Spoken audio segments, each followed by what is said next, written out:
बिस्मिल्लाहिर्रहमानिर्रहीम। अस्सलाम वालेकुम वरहमतुल्लाहि वबरकातुहू। मैं आसिफ रहमान अलवी आपकी खिदमत में हाजिर हूँ।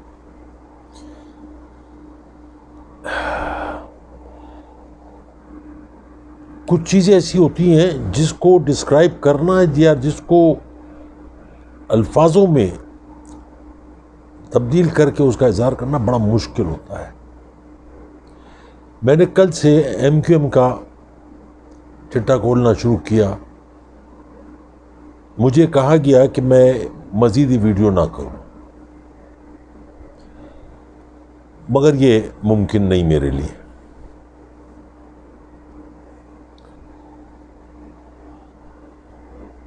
बहुत सारे लोग कराची में मेरी वीडियो देख रहे हैं, सुन रहे हैं। मैं बहुत सारी माओं से दरख्वास्त करूंगा कि वो ना देखें, वो ना सुने। मैं बहुत सारी ऐसी माओं को जानता हूं जो आज भी बरसा बरस के बाद दरवाजे की तरफ टिकटिकी बांध के हर आहट पे चौंक के समझती हैं कि शायद उनका बेटा वापस आ गया। वो नहीं आएगा। इसलिए आप लोग अपनी जिंदगी को आगे बढ़ाइए।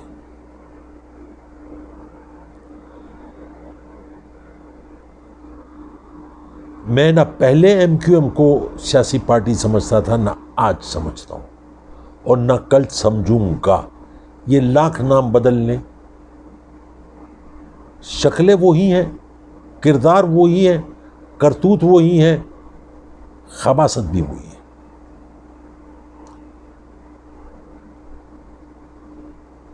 MQM दो किस्म की ट्रेनिंग ली इन लोगों ने हिंदुस्तान जाके, एक दहशतगर्दी की और दूसरी अपने मुखालिफिन को टॉर्चर करने की। कोई भी जी शऊर इंसान, चाहे वो किसी एजेंसी से ताल्लुक़ रखता हो, अगर ईमान वाला है, मुसलमान है, तो वो इस तरीके का टॉर्चर नहीं करेगा जो आज मैं आपको बताने जा रहा हूं। बड़ी देर मैंने अपने आप को जोड़ा है, समेटा है। आसान नहीं है। हम अक्सर खबरों में लोगों से सुनते हैं कि अल्ताफ हुसैन के पास एक होंडा 50 मोटरसाइकिल थी। 99.9% लोगों को भी नहीं पता कि वो मोटरसाइकिल भी उसकी नहीं थी। एक कसाई था मुनाफ बंस रोड का, उसकी थी होंडा 50।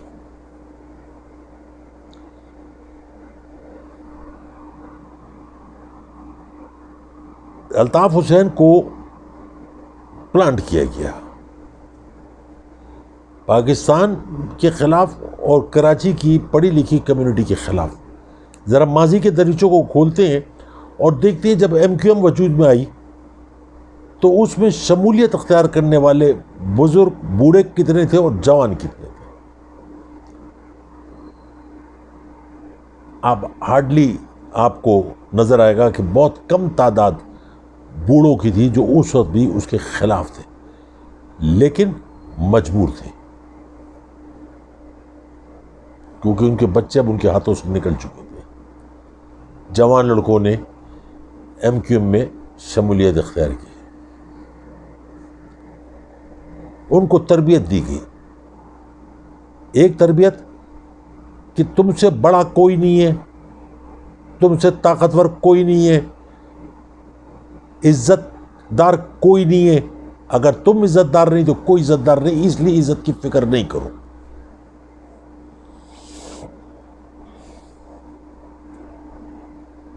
MQM बन गई। जो दहशतगर्दी की ट्रेनिंग लेकर आए वो वापस आ गए, जो टॉर्चर की ट्रेनिंग लेकर आए वो वापस आ गए। अब दहशत फैलाना मकसद था। कैसे दहशत फैलाई जाए? टॉर्चर सेल बनाए गए। सबसे पहला टॉर्चर सेल और सबसे खतरनाक पिली कोठी। पीली कोठी लियाकताबाद, जहाँ के मकीन, अतराफ के मकीन जो थे वो रातों को सो नहीं सकते थे। ऐसी ऐसी दिलखराश चीखें आती थी कि मैं यकीन से कह सकता हूं कि शायद अगर मैं वहां रह रहा होता तो मैं मर जाता, हार्ट फेल हो जाता। हमारे पैर में रीढ़ की, ये जो पिंडली की हड्डी होती है, इस पर हल्की सी चोट लग जाए तो इंसान बिलक जाता है, पकड़ के बैठ जाता है। इन्होंने जिंदा लोगों के ऊपर ड्रिल मशीन से ड्रिल किया, सुराख किया हड्डियों के आर पार, उनमें मिर्चें भरी, घुटनों को जाया किया, उनके नी कैप्स के ऊपर ड्रिल किया। ये कोई एक टॉर्चर सेल नहीं था, मलीर में था, मॉडल कॉलोनी में था, कोरंगी में था, लाइंस एरिया में था। उन सब के ऊपर जो लोग बैठे हुए थे वो सब ट्रेंड थे, वो सब सीख के आए थे। नाखून कैसे उखाड़े जाते हैं, दांत कैसे उखाड़े जाते हैं, आंखों के अंदर एल्फी कैसे डाली जाती है, कानों में शीशा पिघला के कैसे डाला जाता है।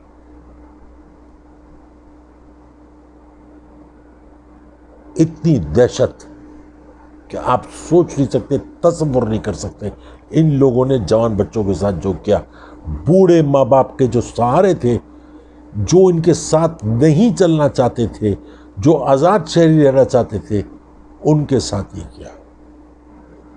इन्होंने अपना एक आईटी डिपार्टमेंट बनाया, एक एक इंक्वायरी, एक एक चीज़ इनके पास होती थी। पुलिस को अपने साथ मिलाया, पुलिस वालों को मारा, उनको बताया कि हम ये कर सकते हैं, उनको अपने साथ मिलाया, और वो भी मजबूरन इनके साथ मिले। जब किसी को बताया जाए तुम्हारे घर में खूबसूरत बीवी है, 2 जवान बेटियां हैं, एक फलां कॉलेज में जा रही है, एक फलां स्कूल में जा रही है, एक बेटा तुम्हारा छोटा है, तो उनको कहते थे क्यों अपने वोटर कम कर रहे हो। कौन सा ऐसा संगदिल बाप होगा जो कहे मार दो मेरे बच्चों को, मैं नहीं करता। मजबूर थे। हर घर की डिटेल इनके पास थी।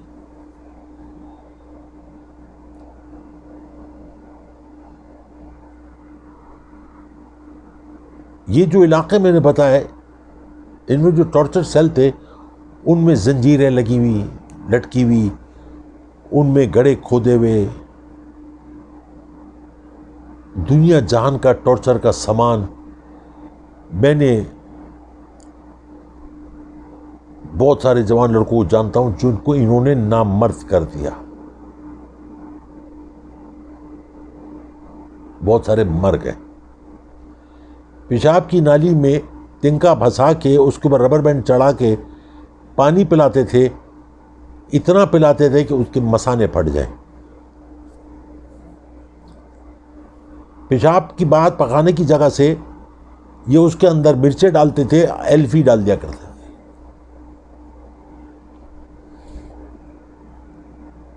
ये जो आज टीवी पे बैठ के आप देखते हैं ना, वसीम अख्तर,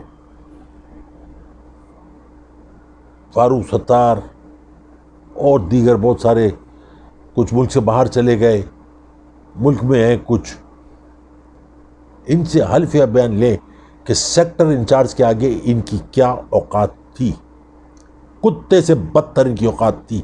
एमएनए थे, एमपीए थे, सेनेटर थे, लेकिन इनका बाप, नाजायज बाप जो था, वो सेनेटर, वो था सेक्टर इंचार्ज, जो बड़े बाजार में, बड़ी महफिल में अपने ऑफिस में इनके मुंह पे तमाचा मारता था, इनको दीवार की तरफ मुंह करके खड़ा कर दिया करता था, इनके पिछवाड़े में लाते मारता था।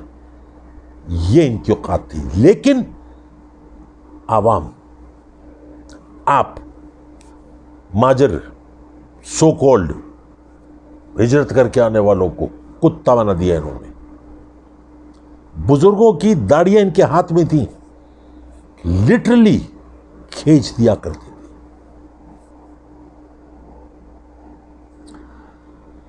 इनके जलसे जो बड़े होते थे, बहुत सारे लोगों को नहीं पता, आज मैं बताता हूँ जलसे कैसे बड़े होते थे। इनसे घर से जाके इनके शनाख्ती कार्ड लिए जाते थे।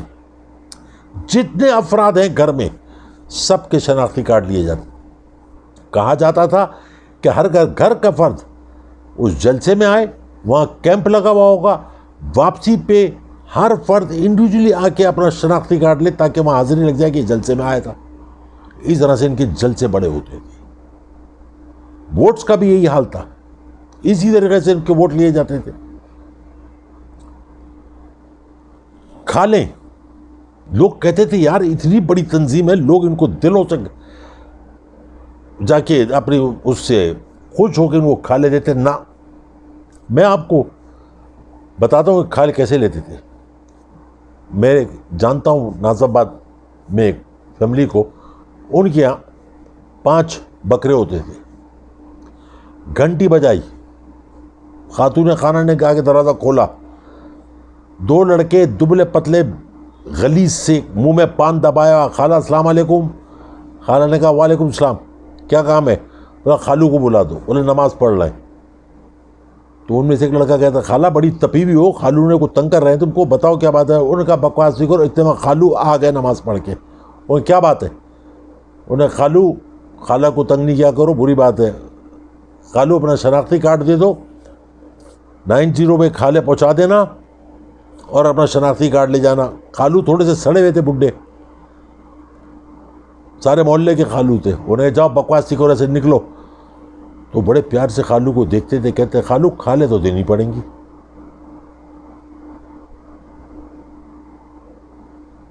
खाले बचाने के लिए खाले देनी पड़ती हैं। वो खाले नहीं दोगे, तुम्हारे 5 बच्चे हैं उनकी खाले हम ले लेंगे। खालू खामोशी से अंदर गए, शनाख्ती कार्ड लाए, उनको दे दिया। अब उनकी जिम्मेदारी थी कि वो 5 बकरों की खाले लेकर जाएं और अपने बच्चों की खालों का सर्टिफिकेट ले आए कि उनको कुछ नहीं हुआ। हर घर में मियाँ बीवी में झगड़ा होता है, जहां 2 बर्तन होंगे खड़कते हैं, आपस में सुलझा लेते हैं।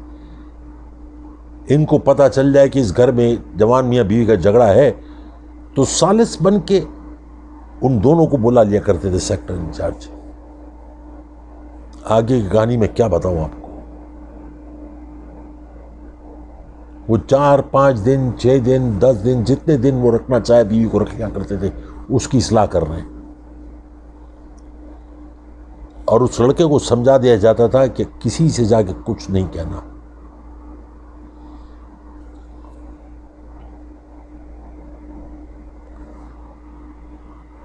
कोई एक शख्स कराची का पानवाड़ी से लेके जिसका पान का खोखा है, जो दिन के 400-500 रुपए कमाता है, वो भी 100 रुपए रोज के देता हुआ। हर कारोबारी आदमी पाबंद था अपने हिसाब से इनको पैसा देने के लिए। इनके जो गवर्नर थे, जिन्होंने 11-12 साल गवर्नर की, गवर्नर क्या नाम था उसका, गवर्नर, बहरहाल जो भी दुबई में है, जितने बड़े लोगों के पैसे, भत्ते, फंड्स सब वो जमा करता था और हर हफ्ते पैसे लंदन भेजा करता था।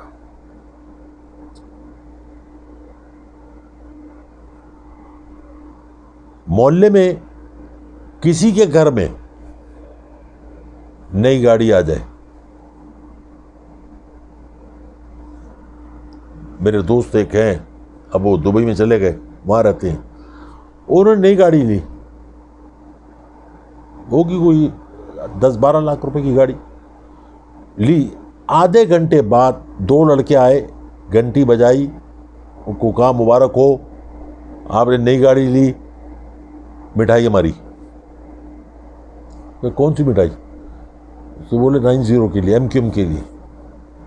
उससे 1000-1200 रुपये निकाल के दे दी। बोले नहीं, 10%। उससे मैं नहीं देता।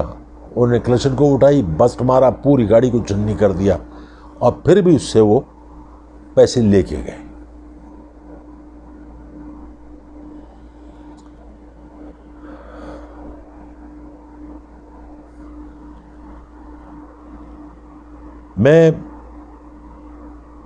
मुझे अंदर से बहुत तकलीफ होती है कि मैं जिनके बारे में बात कर रहा हूं वो सब भी उर्दू स्पीकिंग है।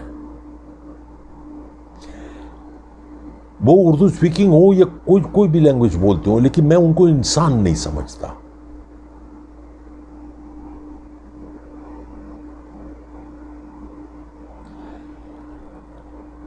एक लाजमी जुज़ था कि अल्ताफ हुसैन की घर में तस्वीर लगानी है।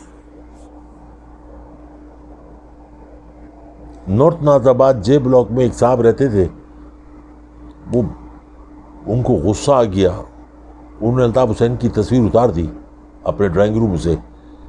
उनके बेटे ने उनकी कनपटी पे पिस्टल रख दी कि अगर पीर साहब की तस्वीर यहाँ से हटाई तो आपकी तस्वीर लटक जाएगी हार के साथ। ये थी वो तरबियत जो बच्चों को दे रहे थे।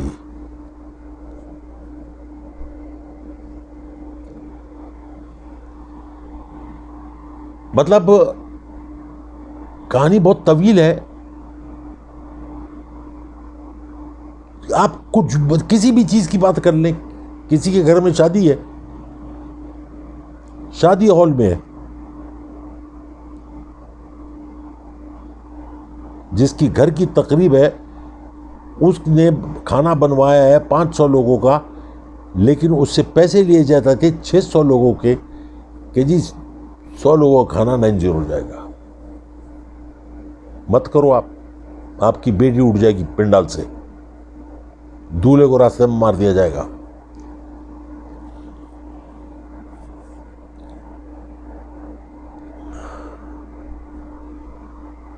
MQM बजाते खुद एक ऐसी तंजीम थी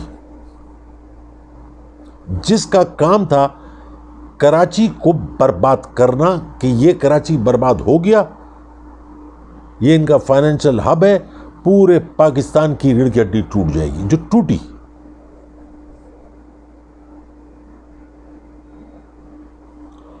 इसलिए मैं कहता हूं कि ये MQM Pakistan, MQM England, London और PSP सब एक है, कोई भी अलग नहीं है। आज भी अगर कोई मुझसे कहे कि आप मुमकिन नहीं है, तो आज भी गन पॉइंट पे बंदूक के जोर के ऊपर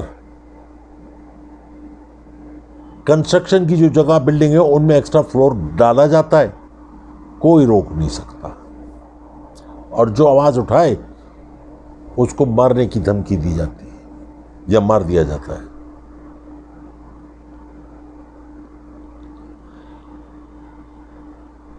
कराची में, हैदराबाद में, मीरपुर खास में, इन जगहों पर सुकून अगर होगा तो सिर्फ एक तरीके से होगा, सिर्फ एक, वो भी अल्लाह के हुक्म के मुताबिक इस पार्टी को ख़त्म किया जाए, इस नाम को, इस वजूद को ख़त्म किया जाए। सब बकवास है कि आज जो कराची डूब रहा है, कराची वालों तुम लोग खुद जिम्मेदार हो। चलो MQM से तो खौफ था, तुम वोट देते थे, मजबूरी थी तुम्हारी। एक और गद्दार पार्टी पीपल्स पार्टी, इनको वोट क्यों देते थे? सब जानते हैं कि ये खा रहे हैं। मिले में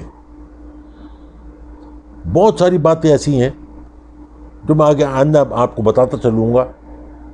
दिन में शाम को टीवी के ऊपर ये दिखाते थे कि आपस में, अभी भी आपस में लड़ रहे हैं, एक दूसरे का गिरबान पकड़ रहे हैं, गालियां दे रहे हैं, लेकिन रात को शराब की महफिल में सब साथ बैठे होते थे और ये बरमला कहते थे कि ये उल्लू की पट्टी कौम है, ऐसे चलने दो। और इनके साथ अखबार नवीस भी बैठे होते थे, मीडिया वाले भी बैठे होते थे, जिन्होंने दूसरे दिन मिर्चें लगा के खबरें छापनी।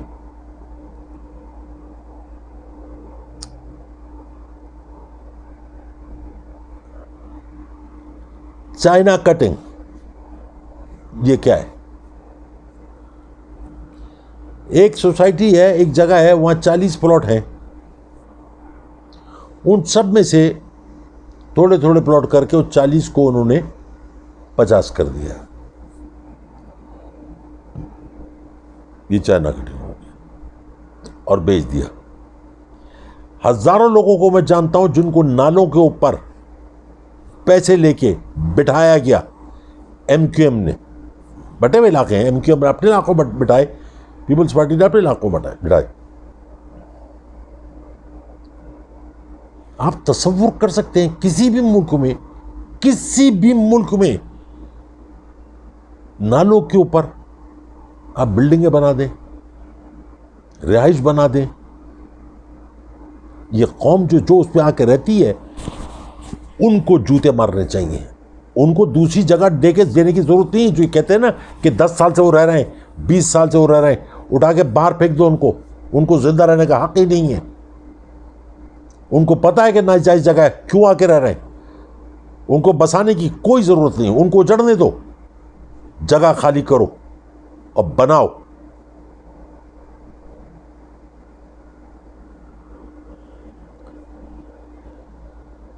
बहुत सारे बच्चे ऐसे हैं जो गायब हो गए।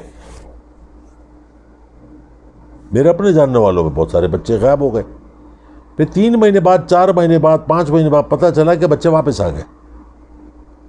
कहाँ गए थे? घर वालों ने डांटा, बड़े बुजुर्गों ने 2-4 थप्पड़ भी मार दिए, उससे लिए उन्होंने बोला हम दोस्तों के साथ घूमने चले गए थे। ना, वो हिंदुस्तान गए थे तरबियत हासिल करने, ट्रेनिंग लेने।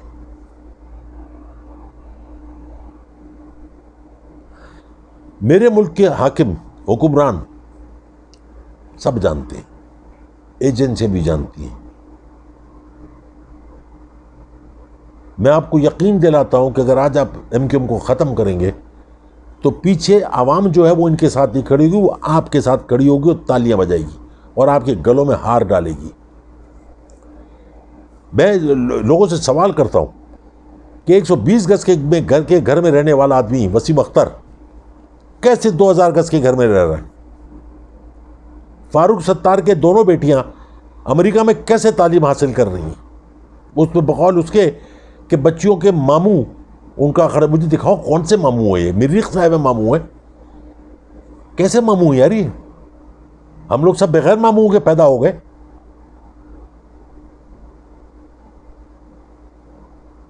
इतना खर्चा क्योंकि तुम हराम कमा कमा के बेचते रहे हो। उनकी ड्यूटी है, वो मामू नहीं है तुम्हारी बच्चियों के, वो तुम्हारे बच्चियों के गुलाम है, क्योंकि पत्ती मिलती रही है उनको। जिस गवर्नर का मैं नाम भूल गया था, इशरतुल उबाद, आजकल दुबई में है, पूछे ना उससे कितने बंदे मरवाए। मैं MQM में अगर ड्राइवर की जरूरत हो तो ड्राइवर कैसे रखा जाता था? वो इनके यहाँ ड्राइवर को इंटरव्यू के लिए आता था तो लाइसेंस रखता था सामने, वो लाइसेंस को पीछे कर दिया करते थे। वो उसको बताते थे बाहर गाड़ी खड़ी है, बोला जी खड़ी है। ये गाड़ी की चाबी है? जी है। बोला मतलब गाड़ी को हम कोई चला के तो लाया? बोला हाँ जी लाया। बोलो तो ड्राइवरी के अलावा और क्या काम कर सकते हो? अब वो क्या कहे? वो यही कहेगा शरीफ आदमी की जी मैं आपके घर का काम कर सकता हूँ, बाजी कोई चीज़ मंगाएंगे वो कर सकता हूँ, आप कुछ काम के? बोले नहीं ये काम नहीं। वक्त पड़ने में बंदा मार सकते हो? 2 बातें होंगी, शरीफ आदमी होगा डरा चला जाएगा, और जो रुक जाएगा वो इनके लिए बंदे भी मार, और बंदे मारते थे।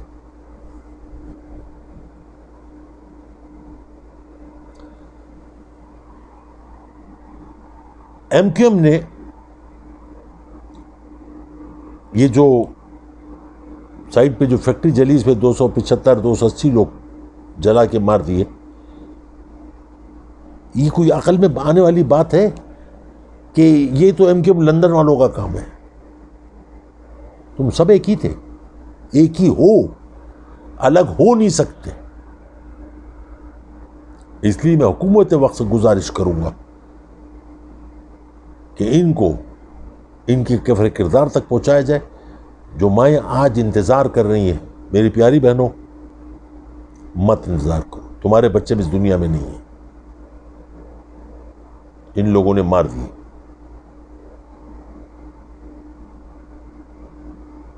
अपने दिमाग की खिड़कियां खोलो।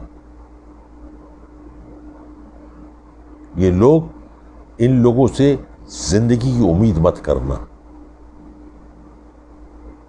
मैं फिर कल इसको जारी रखूँगा, बल्कि 2-3 दिन बाद जारी रखूँगा। कल फिर क्योंकि थोड़ा सा वक्त लगता है इंसान को संभलने में। आखिर में मैं अपने बच्चों से मुखातिब होऊंगा। मैंने आज सुबह ट्वीट भी की, पछतावा, काश। ये मालूम है कब होता है? जब आप सही वक्त पे सही फैसला नहीं करते हो, जब आप डुअल माइंड होते हो, ये कर लूं, ये कर लूं। फैसला अटल करो, डोंट लुक बैक।